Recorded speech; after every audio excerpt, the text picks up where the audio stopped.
Well, welcome back, Minimalist Homies. I am super duper glad to be here to chat with you today. And it is feeling so dark already. It is November the 15th, and I am one of those people. Let me know if you are like this as well. But I am a person who I actually really like November. I am just not a huge fan of January and February as much. And it's funny because I live on Vancouver Island in Canada, which is actually like pretty southern in Canada. And a lot of people, snowbirds as they are called, they will go down south to the US, like Arizona or whatever, to enjoy, like November, December, January, all of this. But I'm always like, no, like I'm gonna be here for November. But ever since the time change, you guys, holy moly, have I ever been tired and just like wanting that like quiet kind of snuggle time. And I'm curious if you're the same way because my husband and I just last week, the time change was, like maybe 10 days ago. And he was like, I think I'm getting sick. I'm just so tired. And I was like, I'm really tired too. And then I thought, oh, it's the time change. But what's interesting is I think that we also naturally just need more quiet time, more time for reflection in the winter. And we're going to talk all about letting go and just how to recognize different seasons in life. And I thought a really great way to start this would just be to talk about, the season of fall moving into winter. And trees, we know they all lose, not all of them, but a lot of them, they lose their leaves. And then it looks like they're dead, like nothing is happening all winter. But deep down, what's happening inside is the trees are getting ready. They're sort of recovering from that growing season. They are full of nutrients from summer and spring, and they are getting ready. And deep down inside, they're starting to form their bulbs. We can't see it, or bulbs, they're buds. And I love that in, March, April, that's when you can really start seeing the buds forming on little trees and shrubs and things like that. And I feel like for us humans, so often we don't take that time to slow down and to be reflective and to just enjoy some peaceful, quiet time for really just realizing where we've come in life and what's happening. And I would really love to know what your thoughts are around letting go of things in general. So I'm going to tell you a quick story. I just posted a reel slash short the other day where I had this sweater. So I often will buy these Lululemon sweaters because they fit really nice, and I have in the past really enjoyed the colors. And my first one was this really pretty like green color. It's faded a bit, but I still really like it. And it did develop like a bit of a hole in the elbow.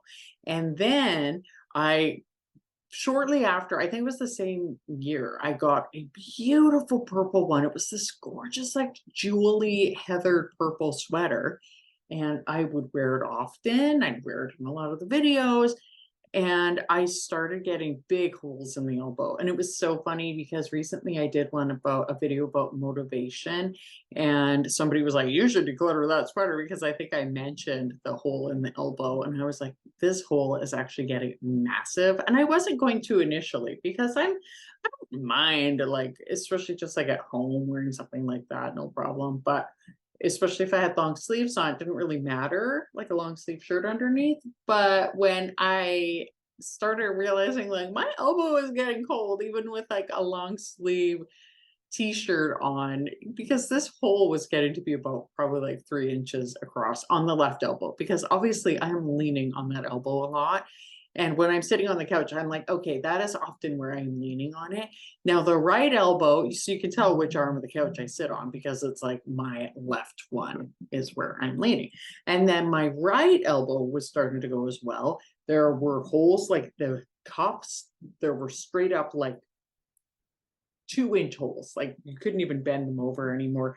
There was a hole in the front of my sweater. There were just like holes absolutely all over the place. So I made this reel and I showed myself sort of talking about the sweater, and then I threw it in the garbage. Well, the uproar of throwing something, it's clothing in the garbage, and people said, like, that can be recycled. And I was like, actually, where I live, I don't think it can be. I've researched. If somebody on Vancouver Island knows where it can be, let me know. But not that I'm aware of. And somebody else said, oh, it can be mended. Here's the thing. Okay. When it comes to decluttering things, so often people, they want to save things. They want to be the person that is like, and it's not even like they're necessarily wanting like the label or anything, but they're like, I can make use of this. I can fix it. I can do this. I can do that. If you're not going to fix it right away, don't keep it. And I was not going to donate something that was that kind of thrashed. So unfortunately, I did have to put it in the garbage. It hurt so much. Somebody else commented on my Instagram and said, well, I think Lululemon honors, like they'll fix anything. And I thought, I don't know, like this is pretty far worn. So anyway, my point with that sweater story is that it's hard to let a lot of things go, especially if we like them. Like I remember buying that sweater. I really, really liked it. I really, really liked the color. And, it was something I wore often, but it was literally falling apart. There are other times when we come to sort of like a decision about whether or not to declutter something, and it feels not so cut and dry. It's not sort of like in disrepair. So maybe we're not using it that much or at all. It's been a long time. The season has come and gone for that particular thing. Now I have a garden. I have beautiful beds. In fact, there are 4 new beds just ready to be put out there. I already had 4 by 12-foot beds, and now I have another 4 by 12-foot beds to put out there, and then 2 other little beds. And if you look at some of these older beds, the wood is starting to come apart a little bit. And hopefully you can not hear that music thumping in the background. Somebody in the basement is watching a movie. Anyway, this is what it's like in November when my kids are home for this little break. However, I digress. Now, the garden beds, the wood eventually, it starts to break down over time. That is what is meant to happen. Nothing is meant to last forever. Or sometimes with clothing, it fits, but we just don't wear it. Yet we're still reluctant to let go. Why is that? And I think it's very interesting because, like, yes, sometimes things don't fit and we're like so close. And I myself, my weight, it does like fluctuate a little bit. And it's funny, actually, I filmed a clip the other day when I was in my bathing suit and I was like, oh my goodness, that's very interesting. So anyway, yeah, I really find that though when it fits, but we're not wearing it, and yet we really hesitate to declutter it anyway, I think that really is ultimately a hesitation for change. We're really, really resisting change. And why are we resisting change? And I think one of the biggest reasons is that our subconscious, which is that part of our brain that is not sort of like actively making decisions, our subconscious is scared of any kind of change because our subconscious thinks that no matter what, the status quo is okay. You could be living in a war zone and your subconscious, if you're used to that, might be afraid of change, which can be a massive, massive problem for a lot of people. And another big thing is I think that that's where nostalgia comes from, because so often I will be thinking like, I always talk about this, but I'm going to say it again. Like music really, for me, hits me so hard nostalgically. Of course, smells do too. But, right away, I think what hit me right now, because it's November, is like the song Ordinary World by Duran Duran. And that just hits me because that song came out and I listened to it a lot in November of probably like 1993 or something like that.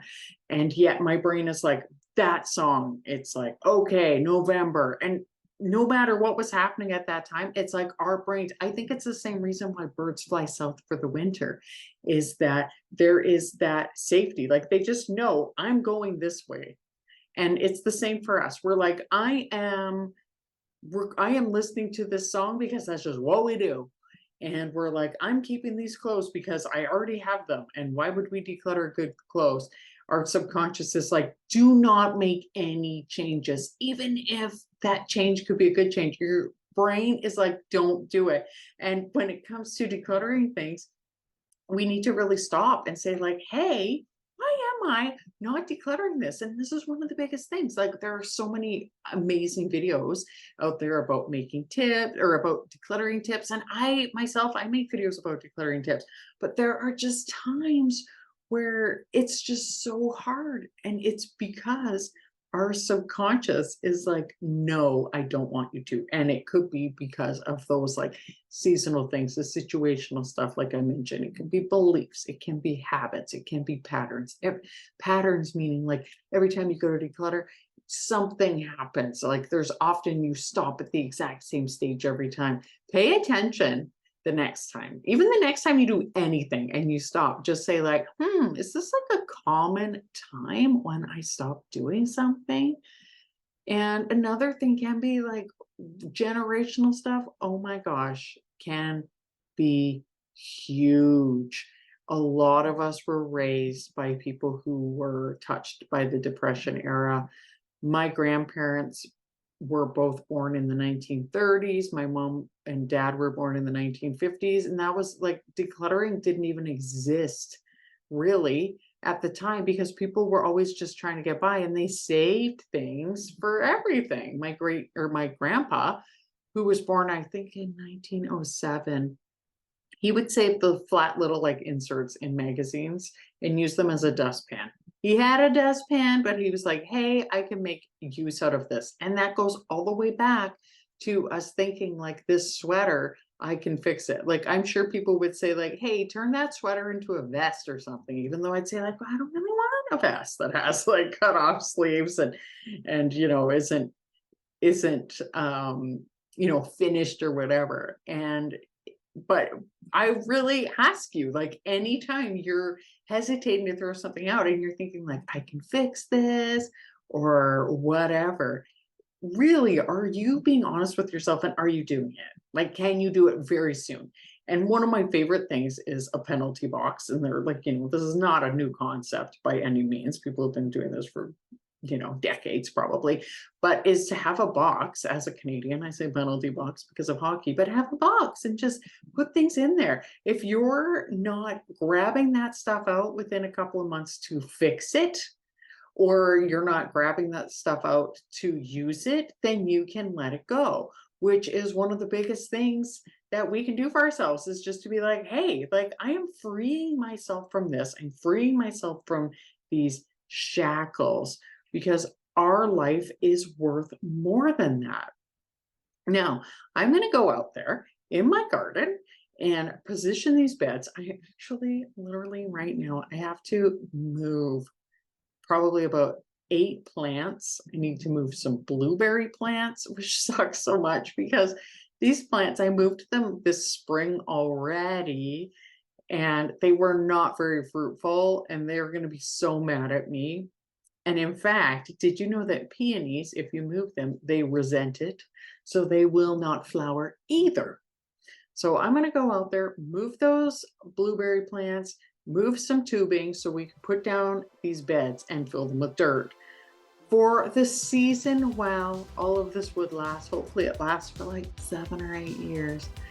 But I am not advocating for throwing things in dumpsters and just like letting things go. But what I'm advocating for is for us to be reasonable in our thinking that nothing lasts forever and embracing life while we can. So that's it for me today, friends. I hope something great happens for you today. Thank you so much for watching and listening. Bye.